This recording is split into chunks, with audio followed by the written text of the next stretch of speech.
এই যে মাছের মাথা নিয়ে মাথা ব্যথার গল্পটা তোমাদের আগেও বলেছি। মাছ শেষ হয়ে যায় কিন্তু মাছের মাথা ফ্রিজে থেকে যায়। কখনো কখনো গোবিন্দভোগ চাল দিয়ে হয়ে যায় মুড়ি ঘন্ট, আবার কখনো কখনো মুগ ডাল দিয়ে মাছের মাথা দিয়ে হয়ে যায় ডাল। আজ বানাবো সবজি দিয়ে মাছের মাথা দিয়ে একটা তরকারি।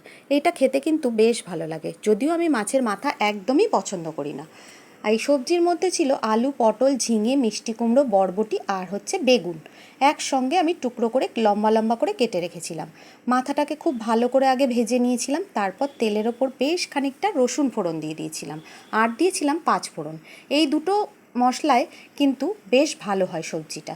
আর কিচ্ছু তেমন মশলা নেই, তার মধ্যে ছিল একটু রুটিন মশলা, যেমন নুন, হলুদ, জিরের গুঁড়ো, লঙ্কার গুঁড়ো, ধনের গুঁড়ো, একদম আমরা দৈনন্দিন যা ইউজ করি সেই রকম।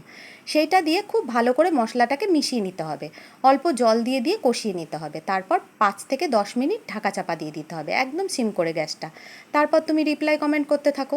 করতে করতে যখন ঢাকা খুলবে দেখবে তরকারিটা পুরো মাখো মাখো হয়ে এসছে। ইচ্ছে হলে অল্প জল দিতেও পারো, অল্প মানে হাফ কাপেরও কম জল দিয়ে আবার একটু কষিয়ে নিয়ে ঢাকা দিয়ে দিলেই হয়ে গেল। 5 মিনিট স্ট্যান্ডিং টাইমে রেখে দেবে।